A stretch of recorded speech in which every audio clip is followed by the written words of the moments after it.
Bom, então aqui dá para criar, eu tenho o linspace também, então tenho 2 pontos, eu já falei sobre 2 pontos, mas eu posso usar uma função chamada, vamos criar um vetor 3 aqui, e eu posso usar o linspace.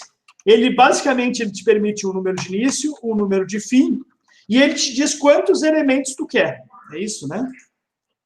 Ele te diz o número de início, de fim, quantos elementos eu quero. Então, eu quero 3 elementos de 1 a 6. Opa. E aí, vocês podem ver que, claro, ele vai fazer, então, 1, o 3,5 e o 6. Ele já faz todo esse processo aí de ajustar e calcular, então. Ele é um pouco diferente dos 2 pontos. 2 pontos, tu define um passo que tu vai querer dar. O linspace, tu define basicamente qual é o tamanho, quantos elementos tu quer, e ele calcula para ti qual é esse passo que tem que ser dado. Nesse caso, o passo aqui foi 13,5. Certo? Eu poderia colocar, por exemplo, 10 elementos de 1 a 6. E aí ele vai calcular um passo de 0,55, por exemplo. Certo? Então, vamos lá, vamos seguir, pessoal. Opa. Fechei isso aqui? Vamos seguindo aqui, pessoal. Então, outra coisa que é importante é a indexação. Como é que eu acesso um dado elemento daquele vetor ou daquela matriz? Então, a gente vai usar, então, a linha e coluna. Então, para uma matriz 2D, que é o padrão, a gente pode ter matriz n-dimensional, aí eu vou usar a linha, coluna e outras dimensões, né? Dimensão 1, 2, 3 e assim por diante. Também posso usar o 2 pontos para acessar vários valores. A gente vai ver um pouquinho sobre isso aqui agora. Então, um exemplo prático aqui, vamos abrir o meu Octave. Então, vamos dar um ru vetor 3. Não, desculpa, eu quero o rus. Vamos dar um rus aqui. O rus, então o vetor 3 ele tem 10 valores. A gente gerou 10 valores. 1, 2, 3, 4, 5, 6, 7, 8, 9, 10 valores. Então, se eu quiser pegar o segundo valor, eu vou vir em vetor 3 e vou digitar 3. Ele vai me pegar o 2.1, certo? Então, acho que a gente não tem nenhuma matriz. Vamos gerar uma matriz aqui, pessoal. Vamos gerar uma matriz aqui. Então, vamos gerar a matriz 2. Fica mais fácil de ver. Vai ser 1, 2, 3, 4, 5, 6... 7, 8 e 9. Então, aqui também a matriz 2, ela tem 3 linhas e 3 colunas. Se eu quiser acessar o valor 9, eu vou vir aqui, matriz 2, vou acessar a linha 1 e a coluna 3, por exemplo. Então, eu peguei linha 1, coluna 3, peguei o valor 3, certo? Então, fazer indexação no MATLAB é muito, muito simples. Vale lembrar, pessoal, que diferentemente do C, que vocês devem estar mais acostumados, o valor 0, a gente não tem valor 0. Se eu botar a matriz na 0, 0, ele vai dar um erro. Por quê? Porque uma matriz em MATLAB ela é indexada a partir da posição 1. Eu não tenho a posição 0. No C, a gente tinha o 0, né? Começava do 0 até o n menos 1. No MATLAB, vai do 1 até o n. Ou seja, nesse caso, vai de 1 a 3, tanto linha quanto coluna, porque é uma matriz 3 por 3. Certo, pessoal? Entendido? Bom, vamos lá. Que mais? Então, nessa matriz, a gente pode usar aquele operador 2 pontos, que a gente usou ali atrás, para poder acessar, então, pegar valores. Então, eu quero, por exemplo, pegar o valor. Aqui eu quero pegar a primeira coluna, por exemplo. Pô, como é que eu faço pegar a primeira coluna? Eu vou pegar, desculpa, a primeira linha. Eu vou 1 a 3, 1. Desculpa. Linha, coluna 1. Ah, não, tá, errei. Linha 1. Quero pegar todos a primeira coluna, né? Vamos fazer o contrário. Então, eu quero pegar todas as colunas, né? As 3 primeiras colunas da linha 1, da matriz 2, por exemplo. Aí tá aqui. Certo? Então, com isso eu consigo pegar um vetor linha, eu consigo pegar uma coluna, uma linha, usando esse operador 2 pontos aqui. Isso evita da gente utilizar aquele comando for. A gente usava muito em C o for, né? A gente percorre um vetor, percorre uma matriz. Aqui a gente pode usar esse operador 2 pontos para acelerar bastante o processo. Ele é bem mais eficiente computacionalmente que a gente usar o for. Certo, pessoal? Mas, bom, só para vocês também terem uma ideia de como a gente pode fazer isso. Operações sobre... como eu comentei no início, todo valor em MATLAB Octave é matriz.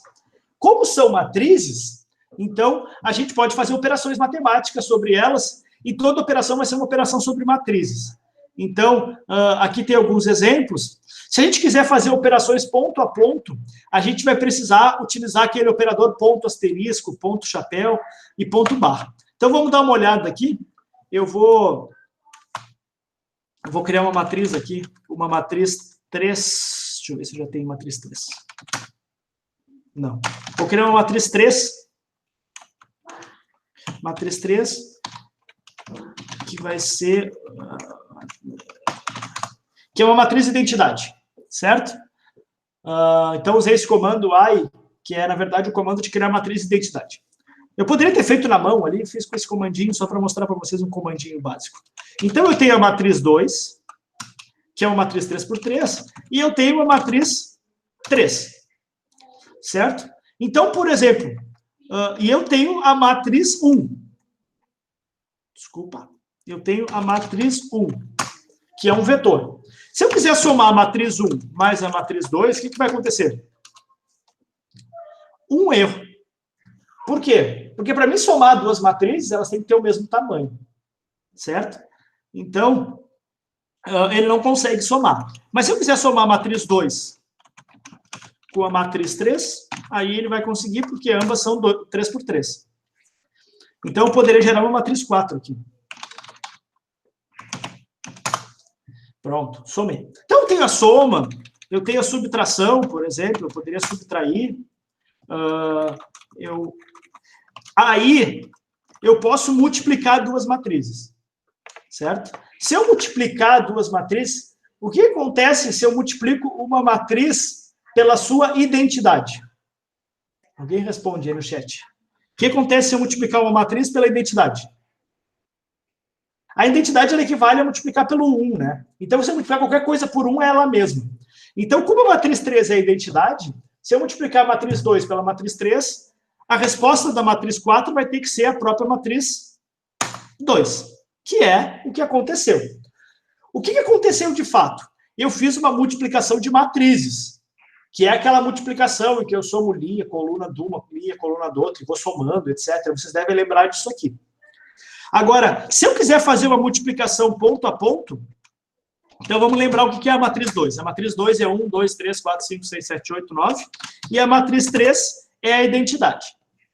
Se eu quiser, agora, se eu fizer essa operação aqui com ponto asterisco, eu não vou fazer uma multiplicação de matrizes. Eu vou fazer uma multiplicação que a gente chama de ponto a ponto. Então, eu vou multiplicar esse por esse, eu vou multiplicar esse por esse por esse, e assim por diante. Então, quando eu faço essa operação, olha o resultado. Por quê? Porque tudo que era zero, quanto é zero vezes alguma coisa, é zero. E quanto é 1 vezes alguma coisa, é o próprio valor. Então, eu vou ter zeros aqui a diagonal vai ter um valor diferente de zero, e o resto da matriz vai ter valores zeros. Certo? Então, a gente tem esses dois operadores que são super importantes em MATLAB e Octave, que é a operação matemática matricial, tem que ter cuidado com ela, e a operação ponto a ponto. Se eu quiser multiplicar ponto a ponto, eu vou fazer asterisco ponto asterisco. Eu poderia, por exemplo, fazer aqui um ponto chapéu. Chapéu é como se eu fizesse a exponencial. Então, o que vai acontecer? Se eu fizer ponto a ponto, vai... peraí. Diga. Figuras geométricas. O que é figuras geométricas, mas...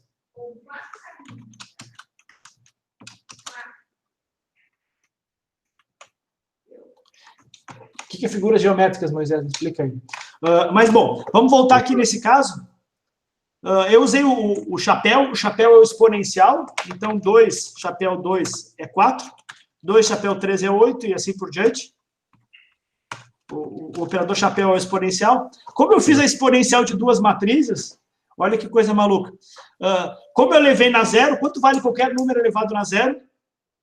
é 1. Então, todos os valores viraram 1, e aí todos os valores elevado na 1 é o próprio valor.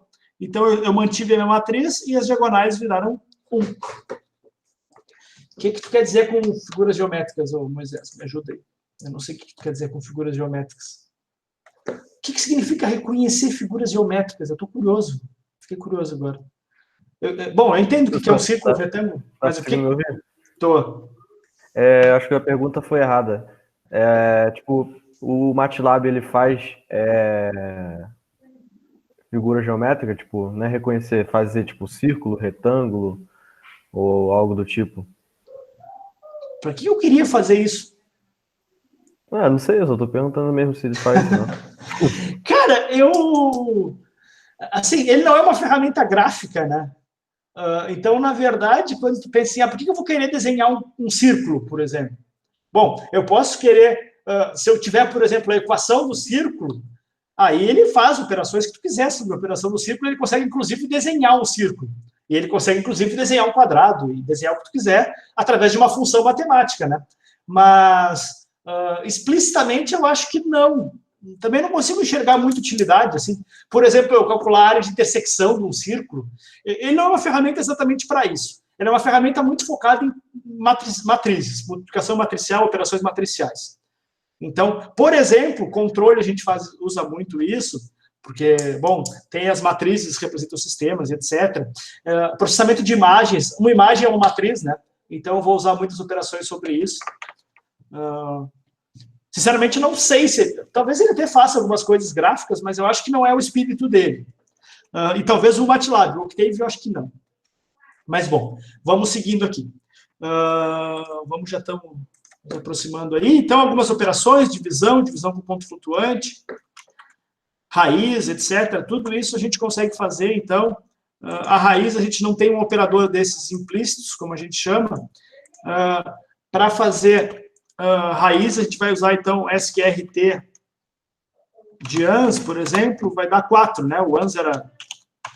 Agora o ANS era 16. Então, a SQRT de 16 vai ser 4, então a raiz quadrada é essa funçãozinha SQRT aqui.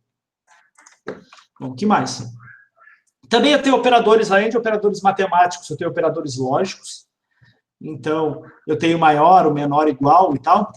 O que muda em relação, por exemplo, ao C é a questão do não. O não em MATLAB, em Octave, é o til.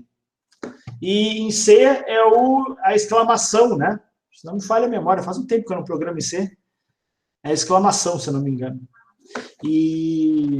Então, o igual, assim como o C é o igual, né? O igual é o operador de atribuição, o igual é o operador de comparação se uma coisa é igual a outra.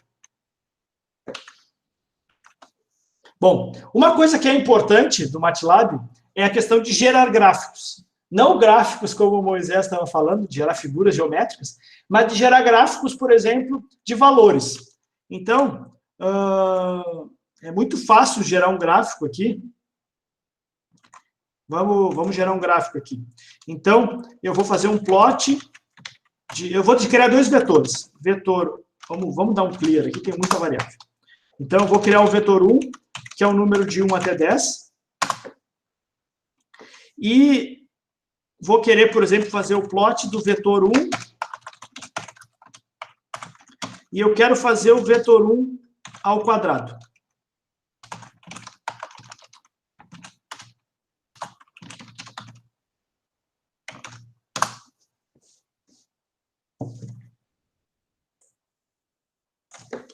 Pronto. Desenhei aqui uma função quadrática, certo? Então, tem um vetor que ele vai de 0 a 10, e aí eu coloquei o quadrado dele na outra dimensão, aqui na dimensão y, né? Então, está aqui desenhada a minha curva, por exemplo. Eu poderia ter colocado, de fato, uma reta, por exemplo. Vamos desenhar uma reta aqui. Então, aqui está a reta desenhada. Poderia desenhar, por exemplo, o SQRT. Vamos desenhar a raiz quadrada do vetor 1 aqui.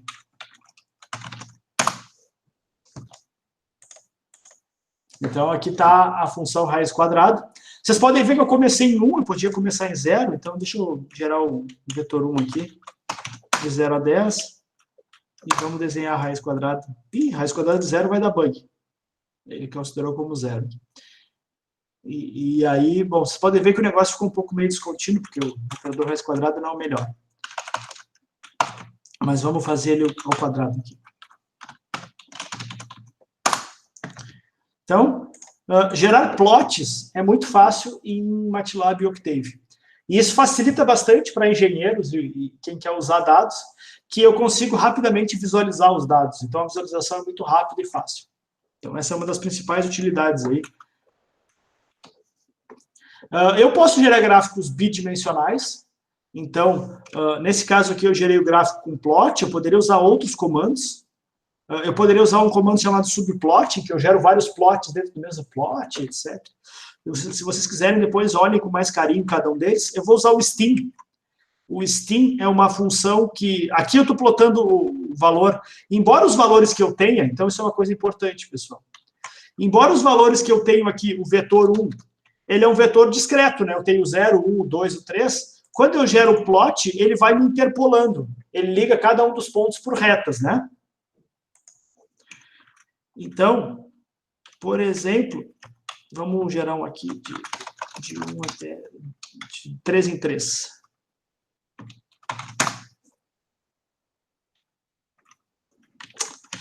Ai, ai. Vamos lá. De 1, de 3 em 3. Vocês vão ver, olha o que vai acontecer com o plot. Como eu fui interpolando, vocês conseguem ver esse plot? Como eu fui interpolando, ele não está mais suave, ele faz com umas descontinuidades, porque ele basicamente tem menos pontos e ele vai interpolando, ele vai ligando por retas os pontos. Então, obviamente, se eu colocar, por exemplo, isso aqui com uma precisão de 0.001, eu vou ter bem mais valores, como vocês estão vendo aqui, eu estou gerando muitos e muitos valores. Vamos lá, está gerando todos os valores. Então, deu 9.000 valores. E agora, no plot, ele, obviamente, vai ficar um plot bem mais refinado. Porque eu tenho bem mais valores. Bom, então, o que a gente faz, de fato, com o plot é uma aproximação contínua de dados que são discretos. Todos os dados no computador são discretos. Então, no fim das contas, aqui, a gente vai... Vamos nos aproximando agora do fim. A gente pode usar, então, vamos puxar um vetor 1 aqui, eu vou fazer um vetor bem discreto. E agora, em vez de fazer o plot, quando eu fiz o plot, ele ficou assim, né? Vocês viram que ele ficou meio descontínuo aqui, meio quebrado. Eu posso usar o stim. O stim é um operador legal, que o que ele faz é isso aqui. Ele não interpola, ele só mostra os valores. Então, ele vai mostrar o valor 1, 4, 7... Na verdade, é o quadrado, né? Então, ele vai mostrar o 1, o 16, o 49 e o 100, certo? De maneira discreta. Então, o Octave consegue resolver limites. Bom, ele resolve de maneira numérica. A gente tem ferramentas para resolver limites com ele, inclusive simbólico. Eu consigo resolver limites de maneira simbólica. Mas, no contexto aqui da disciplina, isso tem pouco... Mas, assim, ele não consegue resolver uma divisão por zero, por exemplo. Se eu fizer aqui 1 sobre 0, ele vai dar um erro ali. Ele vai mostrar que é uma divisão por zero, ele vai até botar um infinito. Que, na verdade, no limite, 1 sobre 0 é infinito, né? Mas ele dá um erro de divisão por zero ali, por exemplo. Ele resolve limites, ele não dá erro nesses limites, por exemplo, que não tem, etc. Mas ele não faz exatamente uma resolução de limites.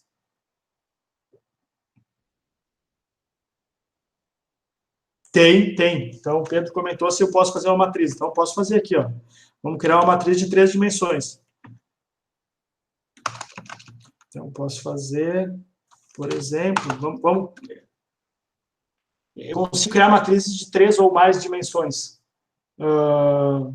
Agora me deu um branco. Como é que eu posso fazer isso? Bom, vamos fazer assim, ó, A igual a 1 até 10.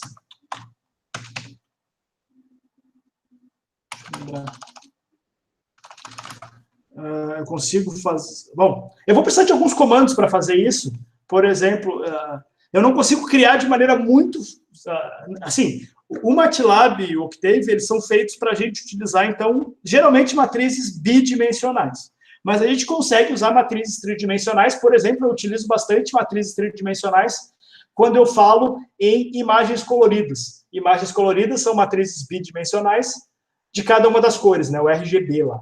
Então, a gente usa isso. Então, é como se eu tivesse 3 matrizes e eu faço append uma na outra numa terceira dimensão. Então, por exemplo, eu posso ter um A que é 1, 1, 1 e 1. E eu posso ter um B que vai ser 2, 2, 2 e 2.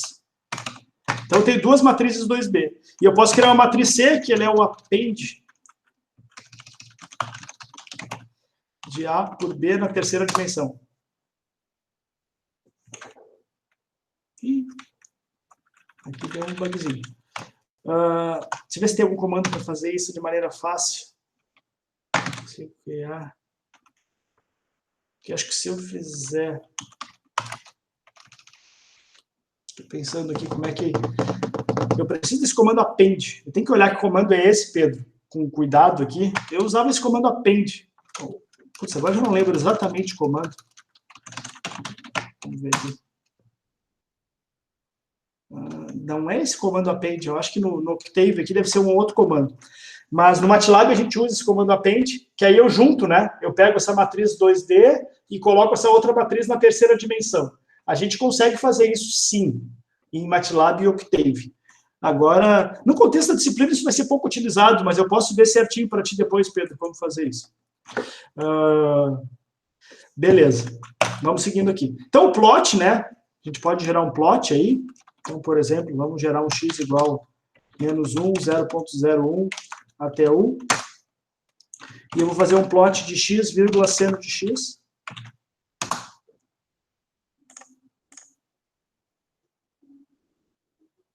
É isso.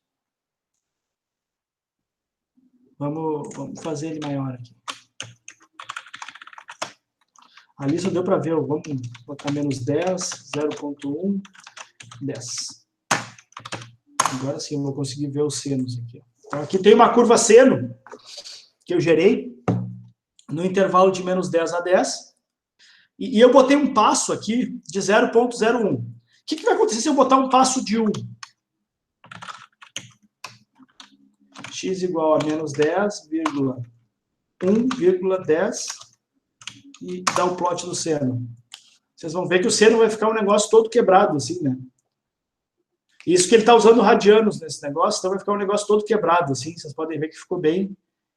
Não ficou tão legal. O mais legal é a gente usar a discretização. Então, eu usar um passo bem pequenininho. Quanto menor, mais fácil de visualizar.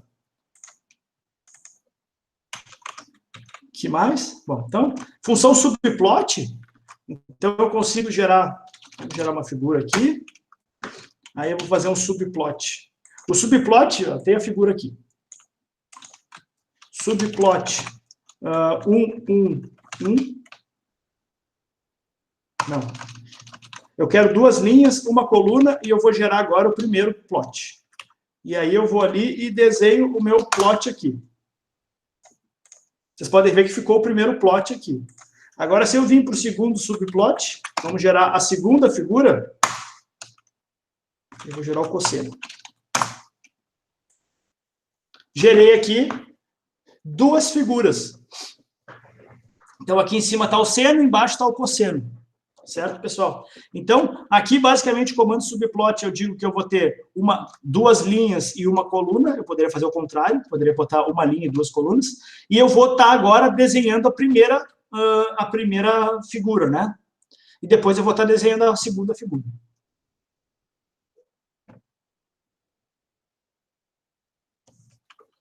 O Jardel perguntou aí se a gente consegue pegar os dados do osciloscópio, por exemplo, por meio de um pendrive. Bom, depende como é que esses dados do pendrive estão, Jardel. A gente tem no MATLAB, no Octave, eu não lembro exatamente, mas a gente tem como abrir arquivos texto. Então, por exemplo, eu posso abrir uns arquivos .csv, por exemplo, automaticamente. Aqui tem alguns comandos para isso.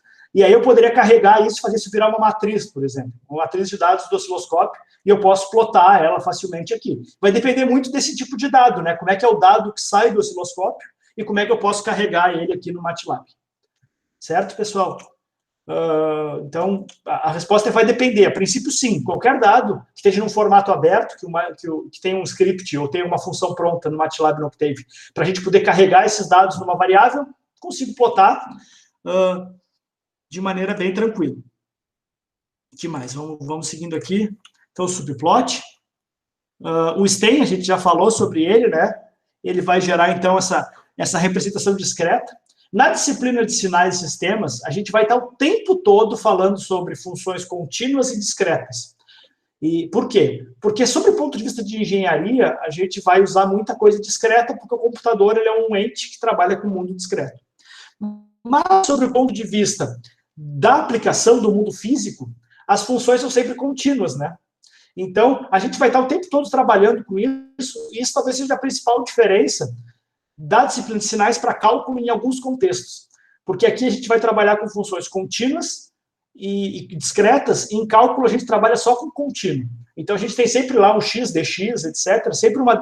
A gente tem sempre uma derivada e nunca uma equação de diferença, que é o modo com que a gente representa derivadas de maneira discreta. Certo, pessoal? Então, o stem ele é importante, ele é um plot para a gente mostrar as coisas de maneira discreta. A gente vai usar bastante ele na disciplina. Então, a gente tem algumas funções auxiliares para gráfico. Então, para botar um título na figura, por exemplo, vamos voltar para o meu Octave. Então, eu tenho a minha figurinha aqui, né? Eu posso botar um title para ela, que é cosseno e seno, por exemplo. E aí, vai ficar aqui, ó, cosseno e seno. Como eu estou no subplot 2.2, ele vai ficar aqui, né, pessoal? Eu posso colocar isso em cima da figura, eu posso colocar aqui nesse outro, etc. Eu posso retornar, por exemplo, vamos voltar aqui, esse aqui que eu estou fazendo é o cosseno. Se eu voltar para o subplot para o 1, eu posso botar o título, por exemplo, que é o seno. E aí a gente vai ter aqui seno e cosseno. Certo, pessoal? Então, algumas funções. Então, para desenhar, vamos desenhar o x-label. Vamos fazer o x-label. É isso? Vamos fazer o x-label aqui. Então, x-label, vamos dizer que é o seno de x. Não, é o x. X-label é o próprio x. E o y-label é o seno x. Então, se tudo der certo, ele vai mostrar aqui, ó, aqui é o x, e aqui esse outro eixo é o seno de x. Certo, pessoal? Então, os comandinhos bem úteis aí para a gente conseguir visualizar. Tem um outro comando que é legal, dois comandos que são legais que eu vou mostrar para vocês. Um é o grid on. Opa. Grid on. Tô com dificuldade com o meu teclado aqui. Vocês podem ver que surgiu, não sei se vocês conseguem ver, que surgiu um grid aqui, ó, no fundo, ó. Esse grid só serve para visualização, mas ele pode ser legal para a gente conseguir ver exatamente que ponto está. Por exemplo, a gente vê claramente que ele bateu esse ponto aqui no 0 e assim por diante. Então, pode ser legal o grid on. Outra coisa que a gente tem legal é o hold on. O hold on vai nos permitir, por exemplo, a gente plotar outra coisa em cima do mesmo gráfico. Então, plotar um gráfico em cima do outro. Então, eu vou plotar o x e o x. Por exemplo. Vocês vão ver que em cima daquele gráfico vai surgir o x, ó. Vocês viram aqui? Então, eu consegui plotar uma coisa em cima da outra. O hold on, ele serve para isso. Se eu ativar o hold on, colocar hold on, eu posso colocar hold off. Se eu colocar hold on, ele vai colocando um em cima do outro. Ele vai plotando um em cima do outro. Então, isso pode ser legal para a gente, por exemplo, comparar dois gráficos, né? Eu quero botar um em cima do outro para poder enxergar. O hold on é uma função que eu uso bastante. Bom, então, acho que era isso. E aí tem o último slidezinho do dia de hoje,